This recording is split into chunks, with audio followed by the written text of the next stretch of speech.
So hello friends.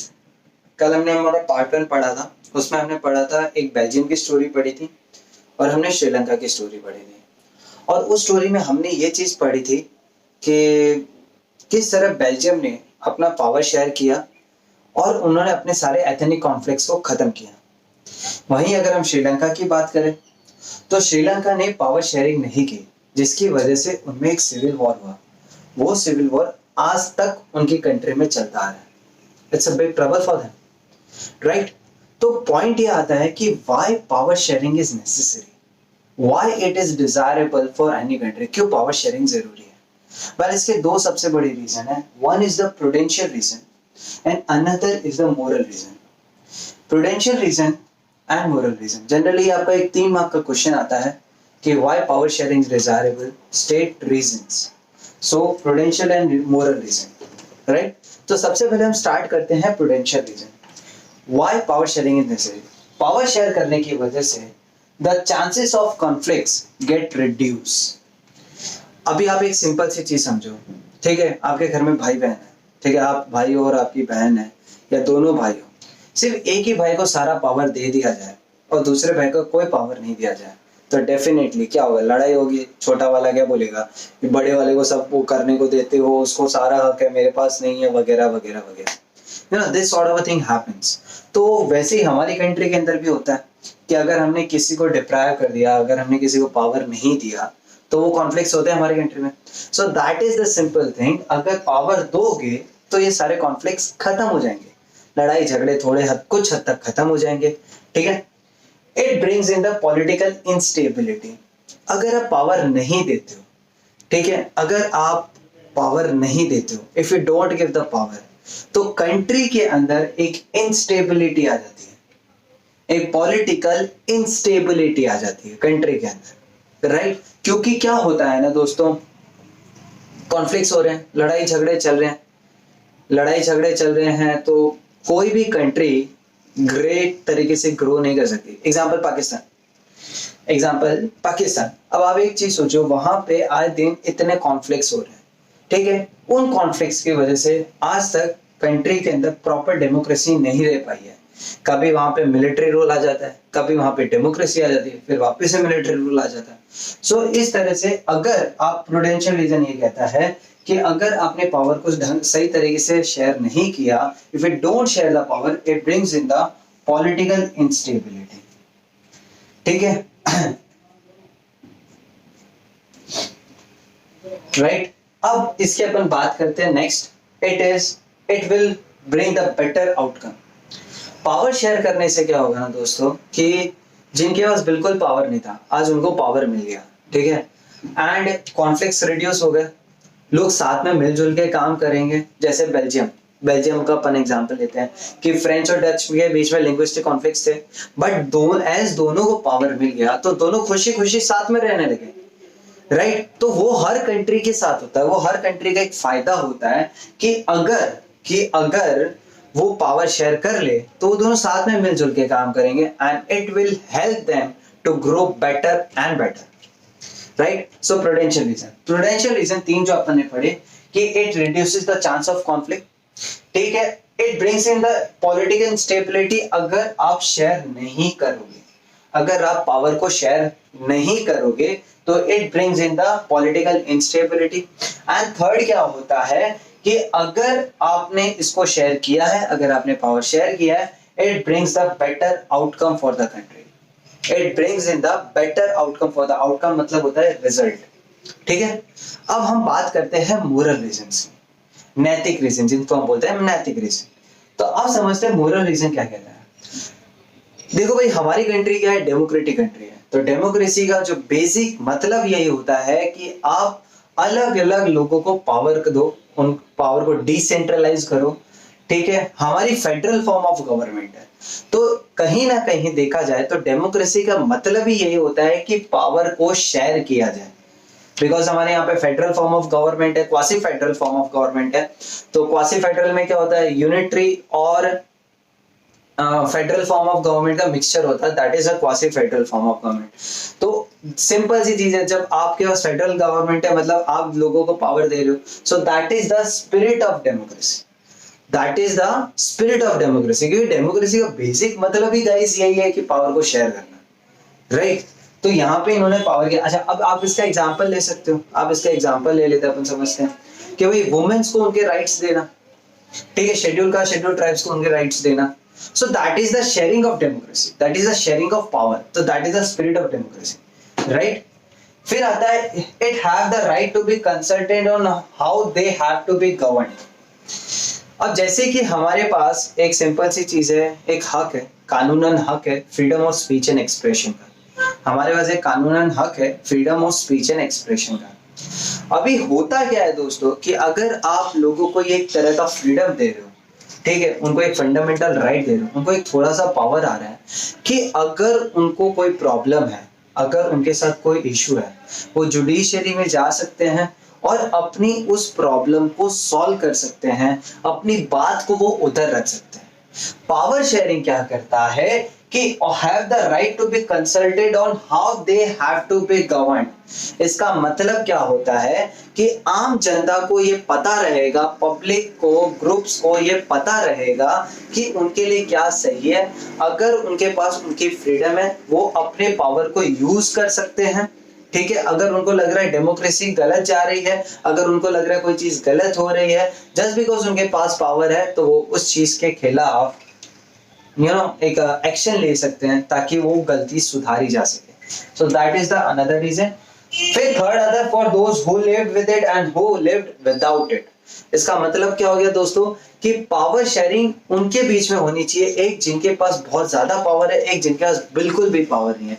The power should be shared among the both, दोनों के बीच में power sharing होनी चाहिए। इससे क्या होता है, जिसने ज्यादा पावर शेयर, जिसने ज्यादा पावर रखा है अपने पास और जिनके पास बिल्कुल भी नहीं है, तो उनको एक, जिनको मिलता है, उनको अगर पावर मिलता है तो उनको एक मोटिवेशन आता है, उनकी एक डिग्निटी होती है जो इंक्रीज होती है। यार एक सिंपल सी चीज सोचो कि पहले वुमेन्स के पास बिल्कुल राइट्स नहीं थे, उनके पास कुछ भी नहीं था। We used to be male dominated society, and just because हमने वुमेन्स को पावर दिए, उनके कुछ राइट्स दिए, डेफिनेटली सारे राइट्स नहीं दिए हमने अभी तक, ठीक है, अभी भी बहुत ज्यादा हमारी कंट्री के अंदर डिस्क्रिमिनेशन है, but still from nothing to we are getting to something, from nothing to we are getting to something.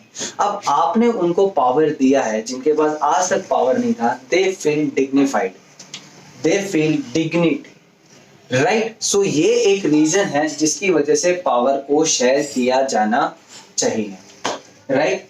So that is prudential reason and the moral reason. तो अब आपको है ना इसके अंदर हमेशा कीवर्ड्स याद रखने का कि कीवर्ड्स क्या क्या है। तो आप लोग देखोगे तो कीवर्ड्स आपके कहाँ यहाँ पे क्या क्या आ रहे हैं। सबसे पहले इट रिड्यूसेस द कॉन्फ्लिक्ट्स, ठीक है, if you don't follow it then it leads to political instability, and third it brings the better outcome, and third is it brings the better outcome। तो तीन चीजें आपको ध्यान रखनी है। it reduces the conflict, if you don't follow it it brings in the political instability, and third is if you follow it brings the better outcome, ठीक है। आपको ये तीन चीजें याद रखनी है। फिर आप मोरल रीजन में जाते हो तो आपको पहली चीज याद रखना है स्पिरिट ऑफ डेमोक्रेसी। पहली चीज क्या लिखनी है, स्पिरिट ऑफ डेमोक्रेसी। सेकंड क्या होता है, have the right to be consulted, have the right to be consulted, have the right to be consulted for those who lived with it, and power उनके बीच में होना चाहिए, एक जिनके पास नहीं है, एक जिनके पास है, those who lived with it and those who lived without it, right. So ये एक चीज, दो रीजंस होते हैं कि why power sharing is desirable, prudential reason and the moral reason, right. चलो अब हम हमारा आगे का टॉपिक पढ़ते हैं, that is types of power sharing, right.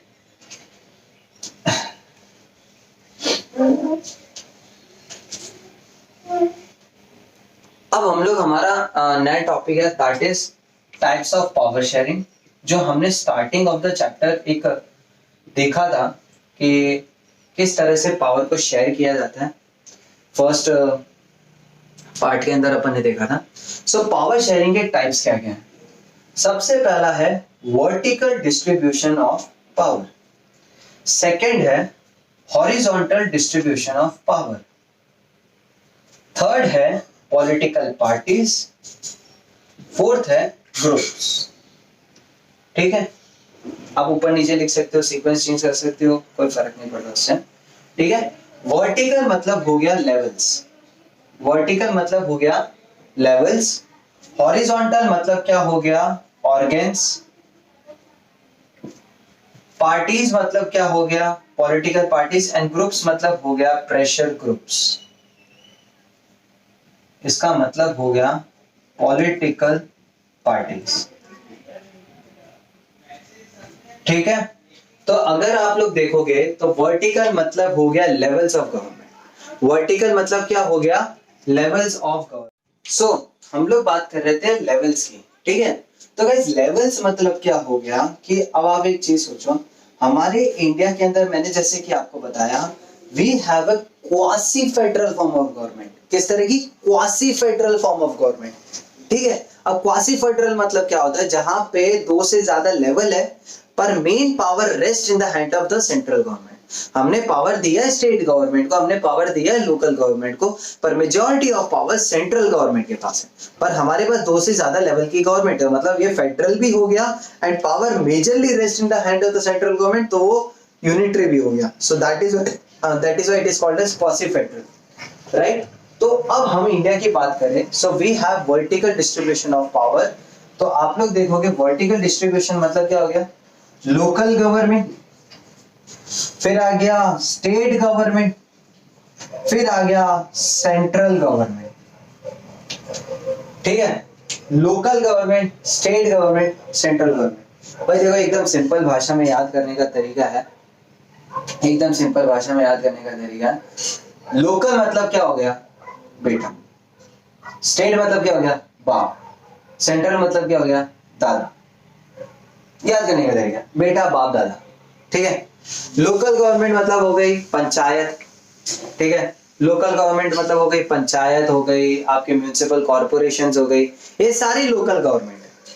ठीक है, स्टेट गवर्नमेंट की बात करें तो व्हाट इज स्टेट गवर्नमेंट, तो स्टेट गवर्नमेंट मतलब आपका चीफ मिनिस्टर।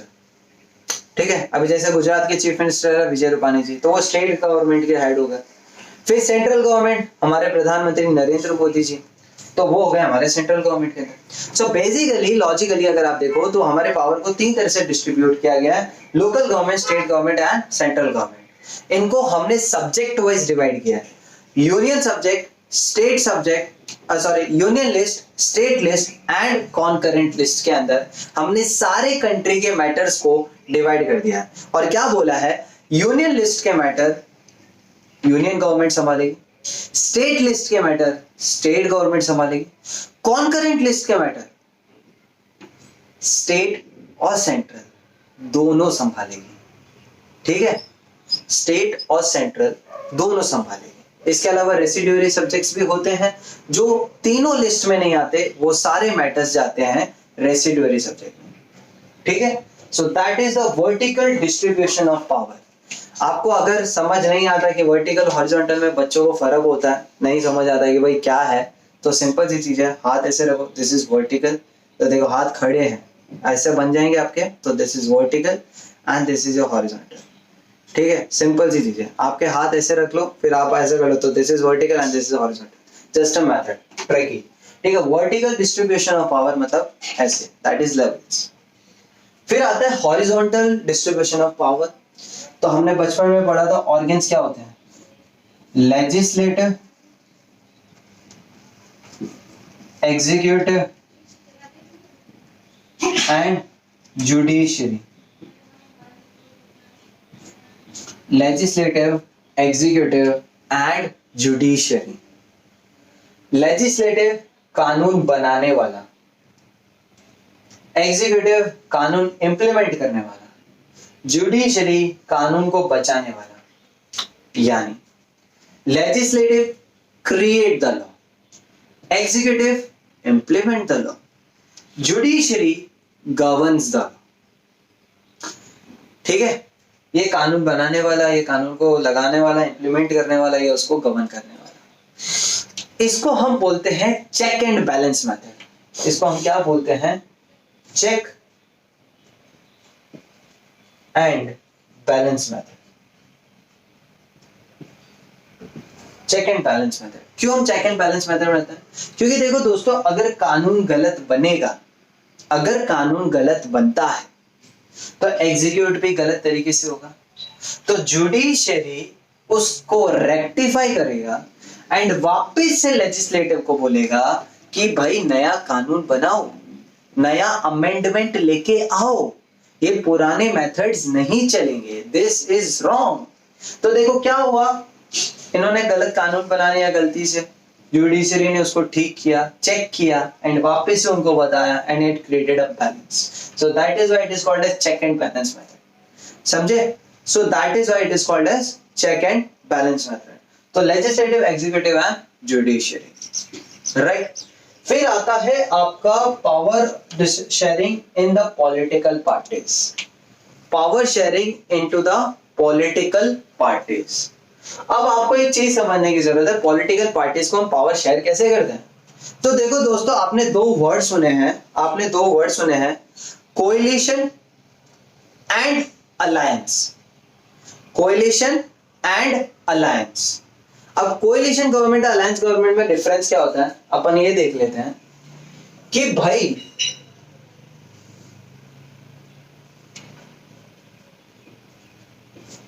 अगर इलेक्शन से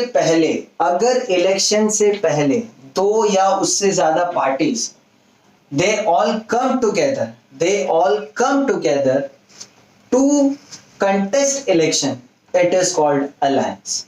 यानी इलेक्शन से पहले अगर पार्टीज आपस में आ जाए, साथ में काम कर रहे हैं, सो that is why it is called alliance.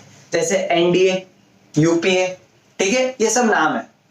National democratic alliance अगर आप बोलोगे तो बीजेपी का अलायंस है, यूपीए है जो कांग्रेस का अलायंस है, ठीक है। अब कोई पॉलिटिकल पार्टी अगर इलेक्शन के बाद साथ में आए, इलेक्शन के रिजल्ट्स आने के बाद साथ में आए, तो उसको हम बोलते हैं कोएलिशन, इन शॉर्ट गठबंधन की सरकार, ठीक है, इसको हम क्या बोलते हैं, कोएलिशन। अब आपको एग्जांपल देता हूं, 2019 का जो इलेक्शन हुआ था, उस समय बीएसपी, समाजवादी पार्टी, आम आदमी पार्टी, कांग्रेस, इन सब ने मिलके एक पार्टी बना ली थी बड़ी सारी, और बोला था हम साथ में इलेक्शन लड़ेंगे एंड मोदी जी को हराएंगे। बट मोदी जी जीत गए, बीजेपी जीत गया। तो जैसे बीजेपी जीता तो उन्होंने क्या किया था, पहले अलायंस बना था, क्योंकि इलेक्शन से पहले ही उन्होंने बोल दिया था कि हम साथ में रहेंगे and then we will make Narendra Modi lose the elections, वगैरह वगैरह जो भी उनका था, ठीक है। सो देवर अलायंस। अब कोएलिशन क्या हुआ कि अगर अभी आपने कुछ टाइम पहले वहां पे महाराष्ट्र में जो इलेक्शंस हुए थे, महाराष्ट्र के इलेक्शंस में क्या रिजल्ट आया कि किसी भी पार्टी को मेजॉरिटी नहीं मिली, चाहे वो बीजेपी हो, चाहे वो शिवसेना हो, चाहे वो कांग्रेस हो। तो उन लोगों ने क्या किया कि शिवसेना ने कांग्रेस के साथ कोएलिशन बना लिया, शिवसेना ने कांग्रेस के साथ एक कोएलिशन बना लिया और वहां पे अपनी सरकार चला ली। तो देखो, इलेक्शन के रिजल्ट के बाद उन्होंने किया ना, इलेक्शन के रिजल्ट के बाद उन्होंने किया, right. So that is called as coalition government. अब आप बोलोगे इसमें पावर शेयरिंग कैसे हो, भाई इसमें पावर शेयरिंग हुआ ना कि अब क्या होगा कि चीफ मिनिस्टर तो किसके हैं, शिवसेना के हैं, पर बाकी के जो अदर डेप्यूटी मिनिस्टर्स हैं या कोई दूसरी पोस्ट है उसमें कांग्रेस के। तो मतलब उन्होंने क्या किया, पूरे काउंसिल ऑफ मिनिस्टर्स में से कुछ हिस्सा दिया शिवसेना को, कुछ डिपार्टमेंट्स दिए कांग्रेस को। तो हो गया ना पावर शेयरिंग, हो गया ना पावर शेयरिंग। दो अलग अलग पॉलिटिकल पार्टीज आपस में पावर शेयर कर रही है, right, that is one thing. अब क्या होता है, अब आता है power sharing among the groups, power sharing among the groups. Groups मतलब हो गए प्रेशर ग्रुप्स। यानी अगर मैं बात करूं वुमेन्स को उनके राइट्स देना, अगर मैं बात करूं वुमेन्स को उनके राइट्स देना, शेड्यूल कास्ट को रिजर्वेशन देना, शेड्यूल ट्राइब को रिजर्वेशन देना, तो ये क्या है, ये सब कोई पॉलिटिकल पार्टीज थोड़ी ना है, ये एक ग्रुप्स है, ये एक इनफॉर्मल ग्रुप्स है जो ये सब एक दूसरे को सपोर्ट करते हैं। अगर हम इनको इनके हक की चीज देते हैं, that means we are sharing the power with them. इनको, ये कोई पॉलिटिकल पार्टी नहीं है, ये कोई फॉर्मल ऑर्गेनाइजेशन नहीं है, ये सब बस अपने हक की लड़ाई लड़ रहे हैं एंड उनको हमने कुछ पावर दिया, जैसे 27% सीट्स देना शेड्यूल ट्राइब को, 33% सीट्स देना वुमेन्स को। ठीक है, तो ये क्या हो गया, आपने उनको पावर दिया है कि भाई इतना तो आपका फिक्स है। सो दैट इज कोई भी तरह का इनफॉर्मल ऑर्गेनाइजेशन अगर हम उसको कंसिडर करते हैं, हम उसको ग्रुप देते हैं, तो that is called as pressure groups के साथ पावर शेयरिंग करना। एग्जांपल ले सकते हैं community group in Belgium. Community group in Belgium, भाई 1% पॉपुलेशन थी जर्मन स्पीकिंग की और बाकी लैंग्वेजेस की, उन्होंने उन सबको मिला के कम्युनिटी गवर्नमेंट बना दिया। So that is a nice thing. So that is a good thing. That is a best thing, right? तो इसमें क्या किया, पावर शेयरिंग आपने ग्रुप्स में डिवाइड कर दिया। सो अब हमने 4 चीजें पढ़ी, that is vertical distribution of power, that is horizontal distribution of power, parties, political parties के साथ शेयर करना, ग्रुप्स के साथ शेयर करना। इसमें हमने पढ़ा था बेटा बाप दादा, you know, local government, state government, central government. इसके अंदर हमने पढ़ा था लेजिस्लेटिव, एग्जीक्यूटिव और जुडिशरी, एंड इसको हम check and balance form of government भी बोलते हैं। इसके अंदर हमने पढ़ा था महाराष्ट्र के बारे में, और हमने पढ़ा था यू नो बीजेपी के इलेक्शंस के बारे में, जो सेंट्रल इलेक्शंस होते हैं, और हमने पढ़ा था अलायंस और कोएलिशन क्या होती है। फिर हमने पढ़ा प्रेशर ग्रुप। प्रेशर ग्रुप में वुमेन्स को उनके पावर्स देना, और कोई भी तरह के ऑर्गेनाइज ग्रुप्स है, जैसे यू नो इनफॉर्मल ग्रुप्स है, जैसे शेड्यूल कास्ट वगैरह हो गए, उनको पावर देना। सो कम्युनिटी ग्रुप का अपन ने एग्जाम्पल लिया। सो यू नो ये चीज होती है। सो होपफुली मैंने आपके सारे जो भी टॉपिक थे वो सारे कवर कर लिए, राइट। अगर आपको कोई भी तरह के डाउट्स हैं, कुछ भी तरह के, तो आप लोग मुझे कमेंट सेक्शन में लिख सकते हैं। I will try to solve it. And another important thing is कि if you like the video then please just like, share and subscribe. Thank you.